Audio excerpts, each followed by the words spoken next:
Aloha, namaste. This is Alexis Cox with Radha Home Yoga, and I'm here to bring you your full moon forecast for this coming Wednesday. We have our full moon in Virgo, and we are going to see the sun across the way in Pisces, contrasted by our moon in Virgo here in the star of Uttara Falguni. Uttara Falguni is the star that represents contracts. It represents the relationships that we form and the friendships and marriages and other contractual obligations, taking them beyond the fun, beyond the lust or desire if it's a romantic relationship, beyond the excitement of forming a new partnership if it's more of a business or friendship, and into the place where you make agreements that work for everyone, that are mutually beneficial, and where those agreements somehow get put down on paper or in words and are concretized, made solid. And the deity of this particular nakshatra is called Aryaman, and he is the friend. He is the great friend who introduces the two parties. So he's like the matchmaker, and he presides over the vows and the agreements that are being made. He's friend to Bhagha, the deity from the previous nakshatra, Purva Falguni, which represents and stands more for that lustful period, for that excitement period, for that, looking with the eyes and seeing all that could be, and the desire and excitement that comes from that. We are in the period where that part is not what we're focused on, but rather we've already gotten the spark of desire or excitement, and now we need to do that work that makes it solid, that makes it something where there's agreements in place and it doesn't just get messy and confusing. And especially in the Virgo part of this where we are, we really want to avoid messy and confusing. We want everything to be really delineated and categorized and careful and clear. The sun is contrasting from Pisces. So we have the sun in 6 degrees Pisces in the sidereal zodiac, which is the Vedic system uses, and it's the not too arguably more accurate zodiac. Over the Western tropical system, it has a more accurate representation of where we are in comparison to the sun and the planets and the moon. So the sun is in early degrees Pisces at 6 degrees and has the energetic of mysticism and merging and this sort of floaty, watery, emotional, energetic, where we're not seeing the lines, we're not seeing the clearness. Everything just feels one, and it's the end, where we kind of want to go, where we're trying to go, where we want to merge with everything and everyone, and ultimately source, and we want to have that feeling of purity of heart and purity of soul and intention, and everything just merge into the next. The problem is everything has to come full circle. So if we don't take care of the Virgo side of the zodiac, where the moon is right now, then we can't merge properly. Then we're just merging and it's messy, or we're merging and really it's looking more like escaping, or falling into false illusions and patterns and habits. The shadowy side of the Pisces energy is that if the work hasn't been done ahead of time, then whatever you're merging with may or may not be founded on a truth, a real truth. And so you can end up sort of in this messy, drowning experience where you're not really swimming anywhere, and you're also not merging with source. You're merging with all your beliefs, ideas, notions, hopes, fantasies, dreams, and possibly even addictions or bad habits. So the Virgo side pulls us into the reality, pulls us into the details, into the work, into the part where we have to just facts, figures, categories, organization, making things concrete and real and organized and categorized. It's not the fun, it's the work. It's the nitty-gritty details and hard work. If we get stuck in those details, if we get bogged down in those details, we need to remind ourselves of the big picture. We need to go back into that Pisces energy. But because the sun is in Pisces, we're going to start the new moon cycle that is all Pisces energy. We've had Mercury in Pisces, retrograde nonetheless, and we've had the sun now for a few days in Pisces, so we're in that energy, but we haven't actually set off the cycle with the new moon, because that we haven't had the actual new moon in Pisces yet. Again, with the sidereal zodiac, it hasn't actually started. I know in the Western zodiac we're at the end of Pisces, but the energy of Virgo coming to balance that Pisces is necessary, and in this case coming sort of preemptively, to make sure we don't drown in that escapism, to make sure we don't get too confused. And considering that Mercury is the ruler of Virgo, we need our discrimination to be more in the Virgo energy. We need it to be more categorical and more attached to facts and details and less attached to merging. And so this is a time when we can pull it together. The retrograde action of Mercury has moved it back, so now it's in Aquarius, and that's more of a mental sign. That's an air sign. So we are more trying to put our ideas into the mental realm and into the more practical realm. But because it's still retrograde, it's stopping and starting. It's not it's not going forward the way we might want it to. We might see our computers, our phones, our actual physical words, everything kind of stunted, backtracking, needing to revisit, and needing to learn how to listen rather than always put forward our own thoughts and ideas. So this is a time when we're really being asked to hone in that buddhi, that discernment, that capacity to see fact from fiction, and also to communicate what it is we see. And of course, it's not a good time for communication, but it's a time to see where we're failing in that department, or where we could be better, or what we could be doing differently, and how potentially we could be even taking in information a little more intelligently also. So this is a great time for that. One of the things about the Virgo full moon is that we're given an opportunity to have a fullness and an optimism around an area of life that's not, like I said before, not really very fun. It's not most of the time we don't associate Virgo with the fun things of life.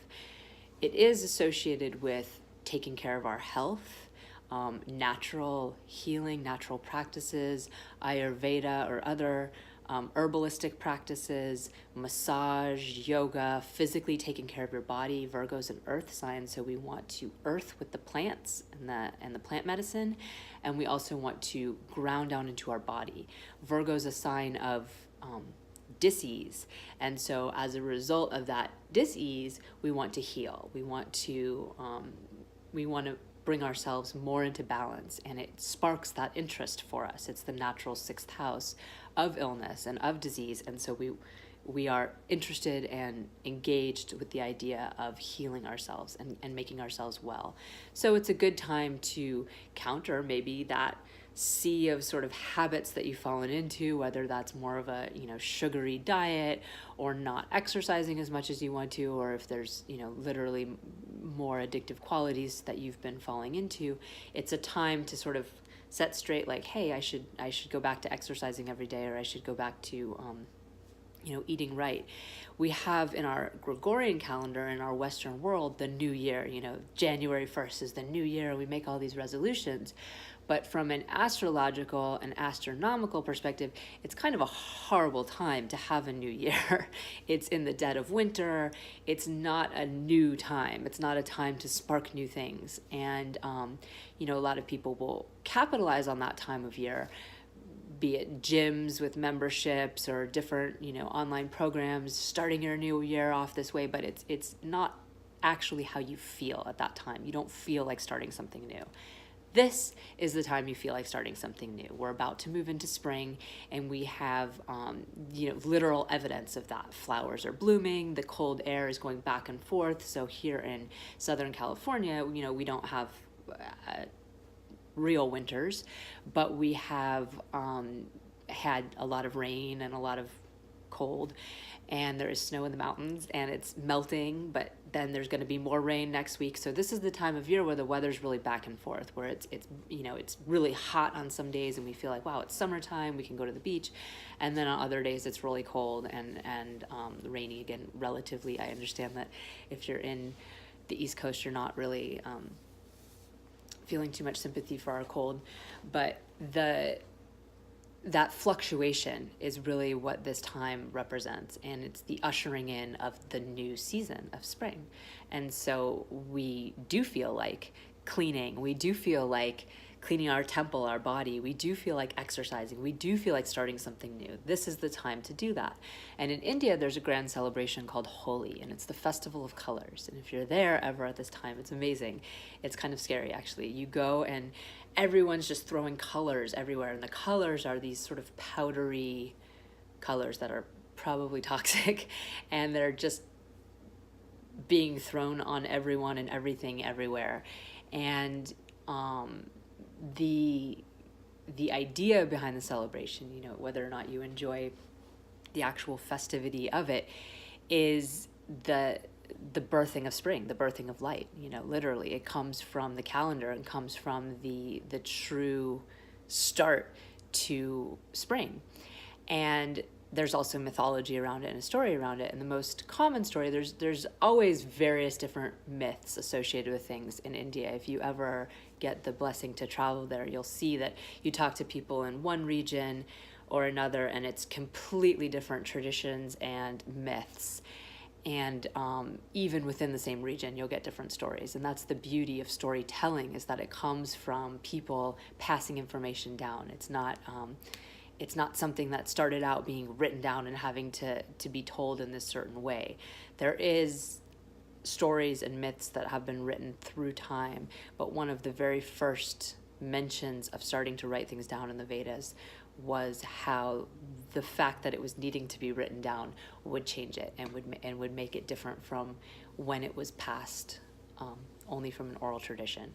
And that teachers to student, the guru to chela relationship has continued in India for so long that most people have learned from either teachers or their parents, their grandparents, their families, these different stories. So there's a lot of magic when they get passed down, and people hear them as little kids, and then as they get older and you grow into the story, you start to see different things than you might have seen when you were just a young child. And the story that's most well-known or most common that I know of has to do with the demon Hiranyakashipu. And Hiranyakashipu was very powerful, very blessed. In the stories, there's always these demons that have boons, and their boons are always very strong, very powerful. And they're given because they do things like disciplines. So often Shiva gives boons because he rules over our tapas, our capacity to restrain ourselves and do fiery practices that require determination and our physical energy to be channeled into something. And that could be standing on one foot for 100 years with your arm in the air. It can be meditating every day. There's severe penances, severe austerities that people practice in India, especially some of these holy men, where they don't eat, or they eat very little for long periods of time. Again, maybe their thing is standing on one leg, maybe their thing is having their arm wrapped around. There's something to show that they can do without. And it's sort of represented in the idea of the Christian Lent, where you give something up. And that idea of restraint is very common in religious and spiritual practices, because you learn something from that restraint. There's something you get from that.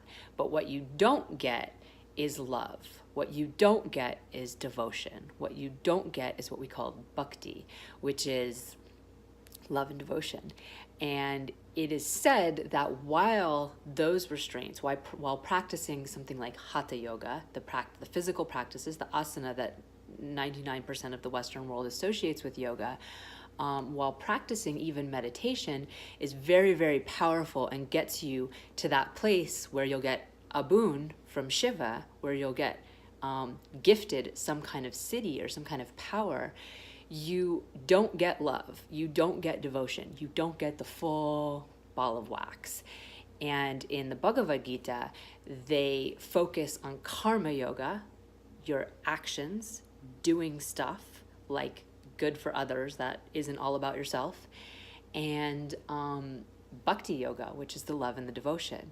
So if you're not doing things for others, and if you're not loving and devoting yourself beyond just this physical realm and your body and your food and your, the Virgo stuff, if you're not falling into that place of Piscean devotion, and you're not using your Virgo energy to serve others, then you're missing a lot. If all you're doing is the Gyan is the wisdom studies. If all you're doing is learning and all you're doing is practicing, you'll get boons, you'll get siddhis, you'll get powers, but you won't merge. You won't find real truth. You won't really get there. And that's a big lesson through especially the deity Vishnu and his most famous, most well-loved emanation of Krishna.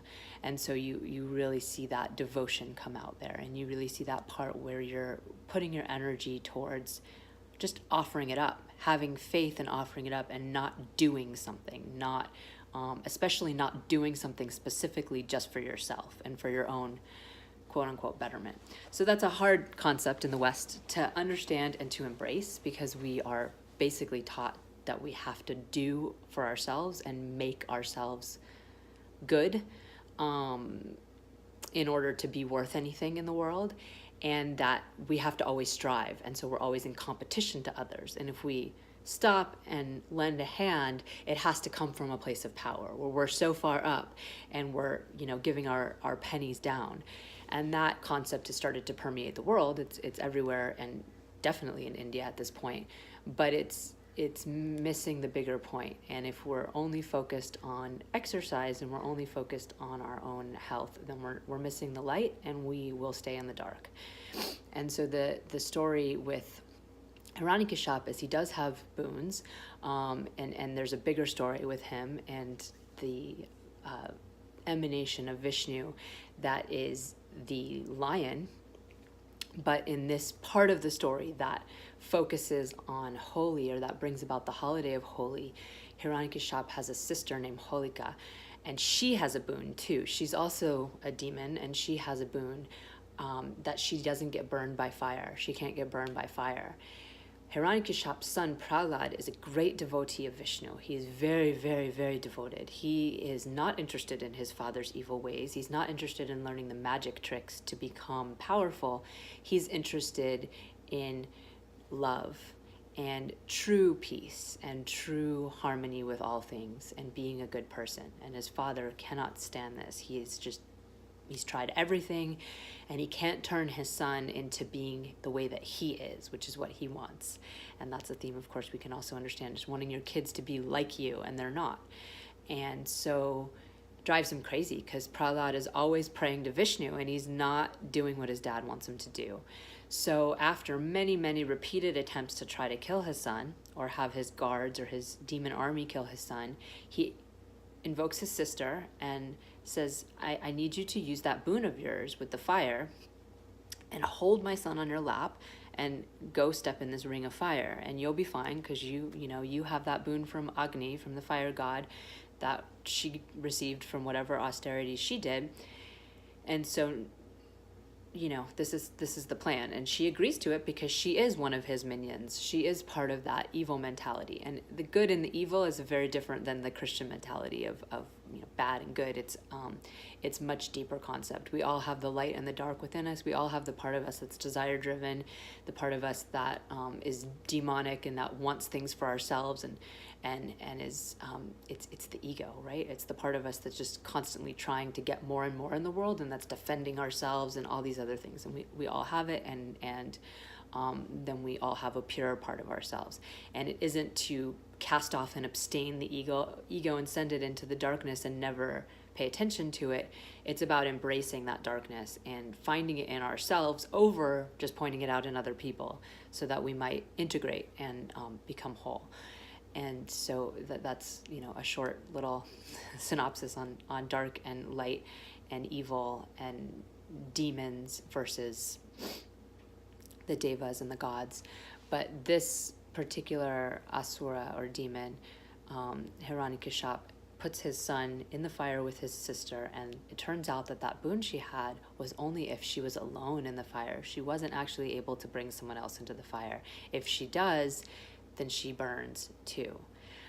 But what Prahlad did while he was in there was continue to recite his devotional prayers. He continued to invoke the name of Vishnu, chanting, using the names again and again and again is such a powerful practice that in the West has taken a huge rise in kirtan, in the kirtan community, because it erases the thoughts in your head. It erases the egoic thoughts by replacing them with this simple mantra again and again and again.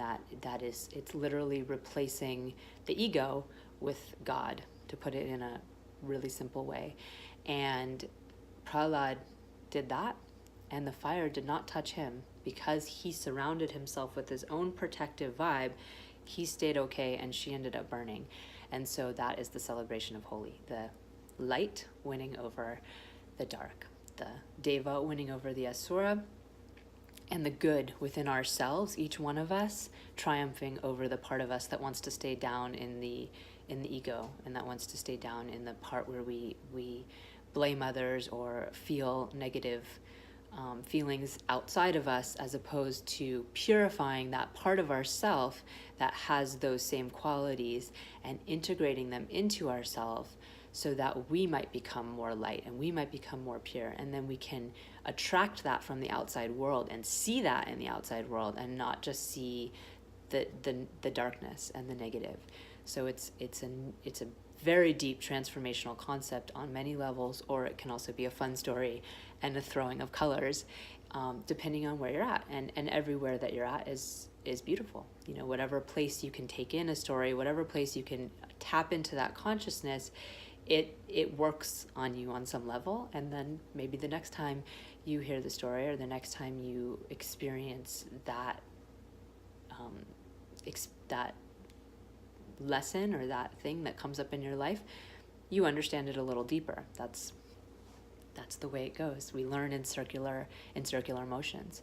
So this particular full moon, I just want to point out a couple other things that are in the sky right now. One of them is that our outer planets, Saturn, Mars, and Jupiter, all cast a special drishti, a special aspect onto houses other than the one just directly across. So every planet casts a light directly across. So when the sun and moon are in a full moon, they're directly across from each other in the sky, and they're giving each other drishti, or a gaze. Of course, because we focus on the fact that it's a full moon, we don't need to go into that drishti, that gaze, but that's ultimately what's happening, is the sun is lighting up the moon. Well, the outer planets, Jupiter, Saturn, and Mars, also cast a special one-way drishti on a certain number of houses away from them. And each one has their own. Jupiter has 5th and 9th house, and this has to do with things that Jupiter represents and holds around Dharma. Mars does the 4th and 8th house, and helping us release our attachments and bringing us into that moksha, that liberation. And then Saturn has the more focus on the 3rd house and the 10th house, our responsibilities and also learning new things. And so we see these one-way drishtis, these aspects, these energetic gazes that the planets give putting a lot on the place that they fall. If there's a planet there, if there's something there to receive the gaze, it's very powerful, especially from these outer planets, because they are one way. So it's not a mutual exchange. It's a one way getting that. You see it in people's natal charts. It's a huge influence on who they are. And in the sky right now, we have each of those outer planets giving that aspect to its own sign, and there's something there to receive it. So we have Mars giving its 8th house aspect to its own sign of Scorpio right now. So Mars is in its own sign of Aries. It's at the end of that. It's at 29 degrees Aries, and it's giving its own, or it's giving its drishti to its own sign of Scorpio, where Jupiter has been since the fall. So we see Jupiter getting that extra power punch of courage, discipline, and action, willingness to do the action again and again and again in order to get the results. Doing that tapas, that activity that actually gets you somewhere, because those boons are important. You can't just ignore the discipline and the austerity and the tapas. You can't ignore that. That's not at all what I was saying before. I'm just saying that in our society, we focus abundantly in that area, especially in the yoga community. So it's more about recognizing the rest of it. But for sure, that part's important. The discipline's important. The showing up's important. The physical practices are important. The action is important. And Jupiter is our sign of wisdom. It's our sign of teachings. It's our sign of higher learning. So when we have Mars giving it that extra power, we have a chance to really step in to the place of our shadowy side that Scorpio represents, our fears, and to face them with courage and with wisdom. And this has actually been in alignment for a while. Mars has been in Aries for, I can't remember the exact day it went in, but it's been at least a month. So we've seen this drishti taking place, and it's at its end, actually. But at the same time, we have Jupiter now giving drishti to the sun. Mercury was in Pisces, and it will go back into Pisces after the retrograde cycle ends on the 28th of March. You'll start to see Mercury go back in the direction of Pisces, and Jupiter will still be there in Scorpio, so this drishti will start to work on Mercury again.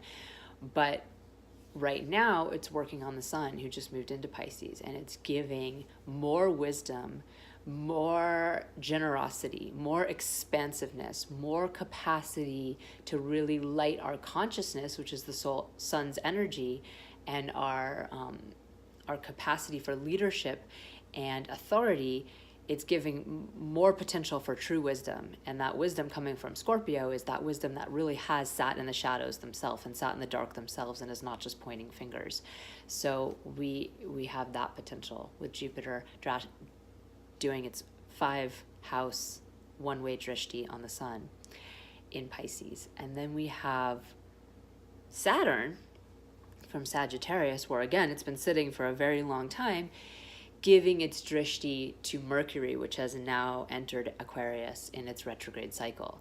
So Saturn's giving drishti to its own sign of Aquarius, where the humility, where the hard work, where the willingness to put in the time, the effort, and the long haul that Saturn brings us helps and aids whatever's sitting in its house. And its houses are Capricorn and Aquarius, but the drishti, the one-way drishti, is a 3-house drishti.